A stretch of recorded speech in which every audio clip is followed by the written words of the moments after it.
তা যেই না বাবা সবে কমলাক্ষ মাথাটা নিয়ে মায়ের চরণে এখন দেয়নি, সবে ঠেকাতে যাবে মূর্তিটা মাঝখান থেকে একেবারে দ্বিখণ্ডিত হয়েছে।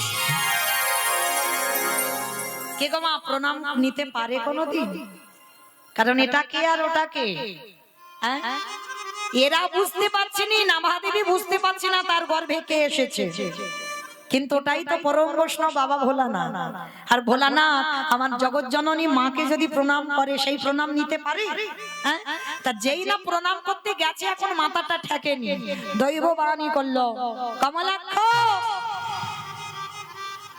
কারণ এরা কেউ বুঝতে পারেনি, এরা জানতে পারেনি, কিন্তু আমি জানি। জগৎ জননী মা করজোর করে বলছে প্রাণনাথ তুমি ভাবলে কি করে আমি তোমার প্রণাম গ্রহণ করব? তাহলে দেখো গিন্নি আমার দোষ নয়, এদের কি করে বোঝাবো বলো? এরা তো বুঝতেই চাইলো না, আমি বললাম আমি প্রণাম করব না, কিন্তু এরা বুঝছে না। আমি বাধ্য হয়ে তোমার পায়ে মাথাটা ঠেকাতে গেলাম, তো আমি তো জানি তুমি নিতে পারবে না। তো সেই অদ্বৈত আচার্য তার এতটা পাওয়ার, মানে এতটা ক্ষমতা, সেই অদ্বৈত আচার্যের কাছে সচিমা অপরাধ করেছিল। কি অপরাধ? সচিমার প্রথম তো 8টা মেয়ে হয়েছিল, নিমাই প্রথম গর্ভের ছেলে নয়, প্রথম 8টা মেয়ে হয়েছিল। তা যখনই 8টা মেয়ে হলো অদ্বৈত আচার্য বুঝতে পারছে না কে ভগবান, মনে মনে সিদ্ধান্ত নিল আমি প্রণাম করব, আর আমার প্রণাম যদি এ গ্রহণ করতে পারে তাহলে আমার ভগবান। তা যেই না 8টা মেয়েকে প্রণাম করলো, একটা মেয়ে সচিমার কোলে বসে চলে গেল। বড় ছেলে এলো, তাকে প্রণাম করলো, 16 বছর বয়স পর্যন্ত ছিল, 16 বছর বয়সে সন্ন্যাসী হয়ে চলে গেল বিশ্বরূপ। হরি বল।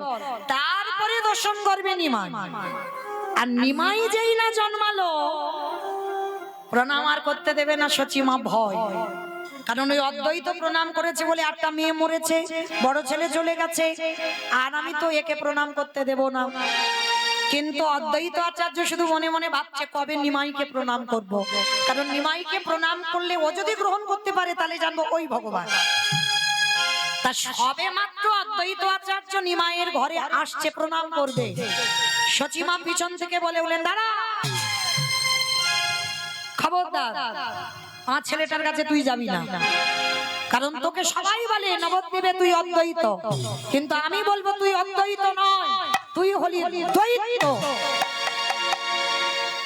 হয়ে গেল না বৈষ্ণব অপরাধ। এই যে একজন বৈষ্ণবকে দ্বৈতের সঙ্গে তুলনা করলো, তাতে হয়ে গেল বৈষ্ণব অপরাধ। মা জানলো না, বুঝলো না, ভিতরে অপরাধী হয়ে গেল, কিন্তু সেটা তো ভগবানের খাতায়তে লেখা রয়ে গেল। তো আজকে সেই অপরাধটা করে ফেলেছিল। নিতাই চাঁদ যখন মাকে শোনালো গল্পটা, মা বলল বেশ আমি অদ্বৈতের চরণ ধরে ক্ষমা চাইবো। যেই না অদ্বৈতের চরণে গিয়ে পড়লো, অদ্বৈত বলছে মা, ও মা কি আমি তোমাকে মা বলে ডাকি, সন্তান যতই বড় হোক না কেন মার কাছে নয়। মা তুমি আমাকে দৈত্য বলেছো, কিন্তু আমি যে দৈত্য নয়, কারণ আমি ভগবান চিনবো বলে প্রণাম করেছিলাম, এতে আমার দোষ নয়। তাহলে মা আমি তোমাকে এমনি ক্ষমা করে দিলাম। আর যেই ক্ষমা করে দিলাম সঙ্গে সঙ্গে নিমাই এসে, ভগবান তো বুঝতে পেরেছে মা বৈষ্ণব অপরাধ করেছিল, অপরাধ থেকে মুক্ত। এইবার মার কাছে এসে বলছে মা আর দেরি নয়, কই তোলো দেখি একবার আমার সঙ্গে হাত দুটো, সবাই দেখি একবার সন্ধ্যাবেলায় তোলেন একবার, প্রত্যেকে তুলুন ধ্বনি, বলি হরে কৃষ্ণ হরে কৃষ্ণ কৃষ্ণ কৃষ্ণ হরে হরে, বলে হরে রাম, তুলুন ধ্বনি হরে রাম রাম রাম হরে হরে। আজ গাই গোরা জীবের তরে, গাই গোরা জীবের তরে, গাই গোরা জীবের তরে। শ্রীনন্দের নন্দন শ্রীমধুসূদন, শ্রীনন্দের কোন রূপ? বৃন্দাবনের কৃষ্ণ না, আমি ওর রূপ দেখতে চাই না। তাহলে কি মথুরার যে আমি কংস নিধন করে রাজা হয়েছিলাম ওই রূপ না, ওই রূপ নয়। তাহলে কি দ্বারকার যখন রাজা হয়ে বসেছিলাম ওই রূপ না? ওমা, তাহলে আবার আমার কোন রূপে তুমি দেখবে? ও হে কৃষ্ণ দয়াময়, যদি একান্ত তুমি আমার রূপে দেখাতে চাও, ওই কুরুক্ষেত্রের রণাঙ্গনে ওই অর্জুনের সারথি হয়ে যেমন তুমি দাঁড়াইছিলে, ওই রূপে তুমি একেবারে আমার সামনে দাঁড়াও। ভগবান বলছে, হাই ভগবান, ওই রণাঙ্গনে ওই যুদ্ধক্ষেত্রে ওই রূপ কেন দেখতে চাচ্ছ ভীষ্ম? কৃষ্ণ, তুমি বুঝবে না ওই রূপের কি মাহাত্ম্য, কিন্তু আমি জানি ওই রূপটা কেন যাবার সময় দেখতে চাইছি জানো? ও হে কৃষ্ণ দয়াময়, সত্যযুগে দেখেছিলাম ভক্ত ভগবানের চরণ তলে বসে আছে, ত্রেতা যুগে দেখেছিলাম ভক্ত ভগবানের চরণ তলে বসে আছে, ওই বৃন্দাবনে যত যত ভক্ত দেখলাম সবাই ভগবানের চরণ তলে বসে আছে, কিন্তু কুরুক্ষেত্রের রণাঙ্গনে তোমাকে দেখে কি মনে হলো জানো?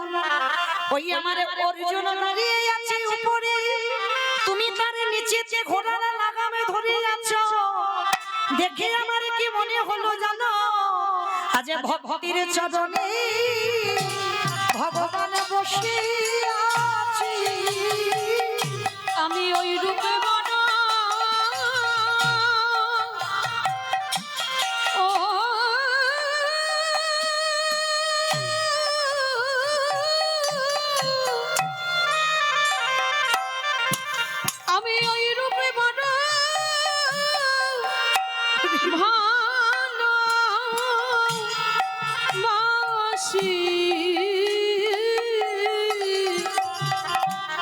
যে রূপে ভগবান ধরে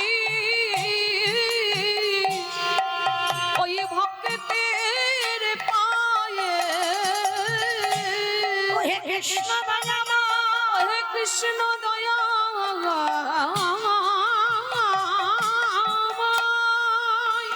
আমার এই জন্মে কৃষ্ণ ভজন হলো না, আবার যদি আমার কোনদিনে জন্ম হয় আমি যেন অর্জুনের মতো দাঁড়াতে পারি, তুমি যেন এই জগতের সংসারের মাটিতে এমনি করে ভক্তকে সারা জীবন রক্ষা করো। বলে শোনো শোনো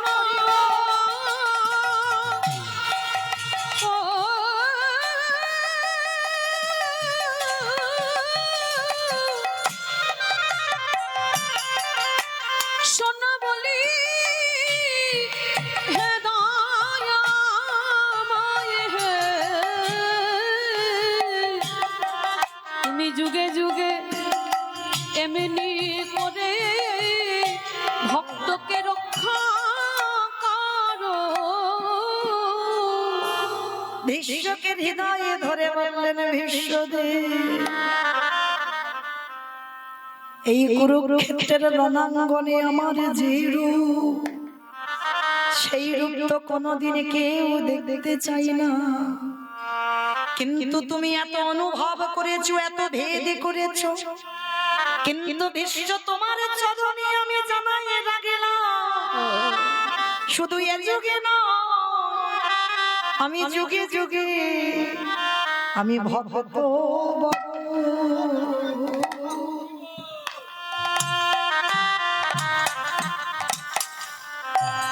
ভক্ত বড় ভালো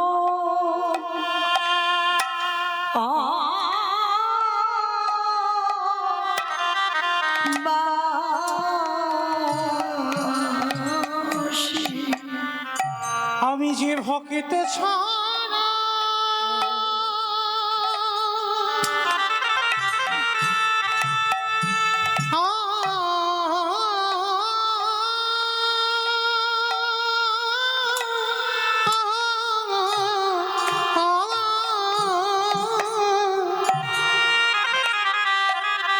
আমি যে ভক্ত ছাড়া রহিতে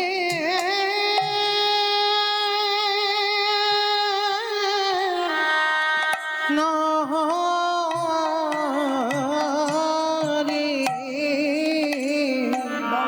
আমি যে ভক্ত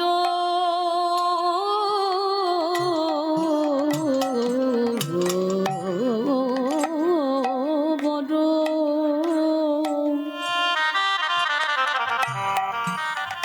বড় ভালো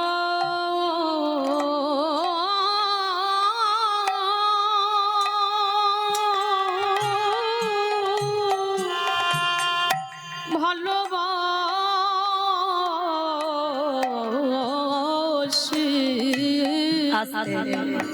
তাহলে সেই পিতামহ ভীষ্মের আজকে অন্তিম দুর্দশাটা এমনই হয়েছিল, আমাদেরও হবে মা। যদি ডাকার মতো ডাকা যায়, ভালোবাসার মতো বাসা যায়, যদি একবার কৃষ্ণ নামে কাঁদিতে পারো, আমাদেরও দর্শন হবে।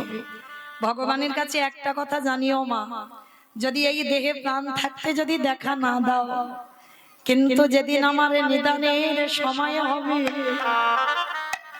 যেদিন আমার যাবার বাঁশি বেজে যাবে, হে দয়াময়, এই পাপী তোমার দরজায় দাঁড়াইয়ে থাকবে, তুমি আমার হাতে ধরে ভব নদী পারে করিও, তুমি পারের কারিতা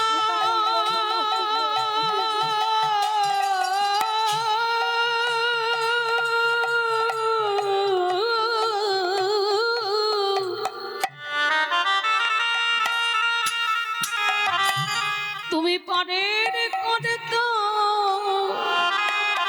দয়াল হরি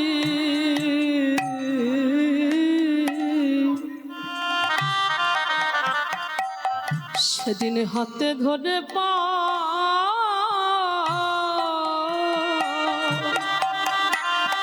পার করে দিও। তাহলে সেদিন বাবা পিতামহ ভীষ্মের কর্মফল ভোগ করতে হলো, তাহলে আমাদেরও কর্মফল ছাড়বে না। তার সচিমা নবদ্বীপের মাটিতে দাঁড়িয়ে নিমাই সচিমাকে নাম দেয়নি কেন? সচিমা একটা অপরাধ করে ফেলেছিল। কি অপরাধ? না বৈষ্ণব চরণে অপরাধ। আর সে করতো কর বাবা, যেমন তেমন বৈষ্ণবের কাছে করেনি। কোন বৈষ্ণবের কাছে করেছিল জানো? যিনি হলেন অদ্বৈত আচার্য গোস্বামী। এই অদ্বৈত আচার্য, যার ছোটবেলার নাম ছিল কমলাক্ষ, সে তো যেমন তেমন বৈষ্ণব নয়। আমার অদ্বৈত আচার্য কে গো? শিব, শিব ঠাকুর।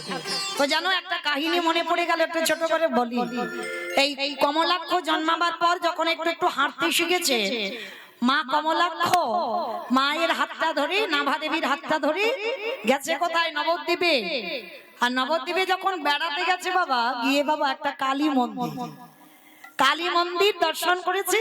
আর কালী মন্দিরটা দর্শন করে মা সচিমা প্রণাম করেছে। আর কমলাক্ষকে বলছে, কমলাক্ষ বাবা মায়ের মন্দির একবার প্রণাম কর, সাষ্টাঙ্গে একবার প্রণাম কর। কমলাক্ষ বলছে, ও মামা আমি প্রণাম করব না, কারণ আমি যদি প্রণাম করি এক্ষুনি মূর্তিটা মাঝখান থেকে দ্বিখণ্ডিত হয়ে যাবে। এইটুকু দুধের ছেলে, ও নাকি প্রণাম করলে মূর্তি নাকি ভেঙে যাবে, তাই প্রণাম কর। ও মা, আমার কথা বিশ্বাস করছো না? আমি কিন্তু সত্যি বলছি, আমি প্রণাম করলে মূর্তিটা কিন্তু ভেঙে যাবে। তা যার মন্দির সে এসে বলছে, কমলাক্ষ তুই কি নিজেকে বড় পণ্ডিত মনে করিস নাকি? হ্যাঁ, তুই প্রণাম করলে আমার মার এই যে পাথরের মূর্তি, এই মূর্তি ভেঙে যায় কোনোদিন? ওই প্রণাম কর। কমলাক্ষ বলছে, ঠিক আছে আমি প্রণাম করতে বলছো করব, কিন্তু ভেঙে গেলে যেন আমায় মারধর করো না, আমায় বকবে না। কই প্রণাম করে দেখা। মুরলি বাজাই নিকেতনে গায়ে গোরা জীবেরও তারে, এবারে গাই গোরা জীবেরও তারে। কেহ বলে পুরাবেতি রাবণ বধিরা, কেহ বলে পুনাবেতি বাউলু বই কেহ বলে পুরবেতে রাবণ বধিলা কেহ বলে পুনবেতে আমার গোড়ারি গোড়া গোড়া গোড়া গোড়ারি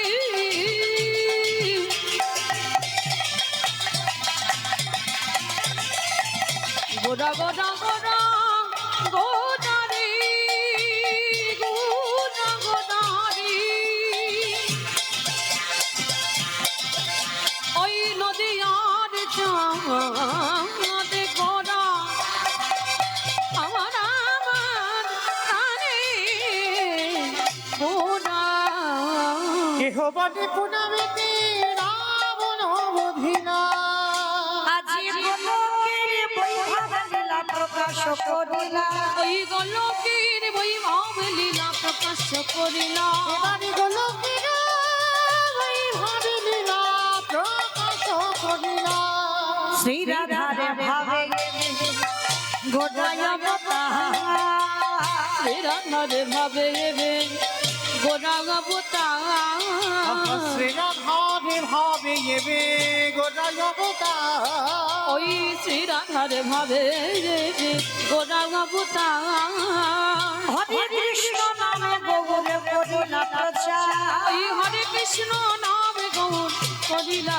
প্রচার এবারে হরে কৃষ্ণ নামে গৌরী করিলা প্রচার এইবার লীলা প্রকাশ হলো এইবার লীলা প্রকাশ হলো এইবার লীলা প্রকাশ হলো এইবার লীলা প্রকাশ হলো গোলকের বৈভব লীলা প্রকাশ করিলা ওই গোলকের বৈভব লীলা প্রকাশ করিলা ওই গোলকের বৈভব লীলা প্রকাশ করিলা বাসুদেব ঘোষ করি জোড় হাত করি জোড় ওগো জেগে গো সেই কৃষ্ণ সেই তো জগন্নাথ সেই তো জগন্নাথ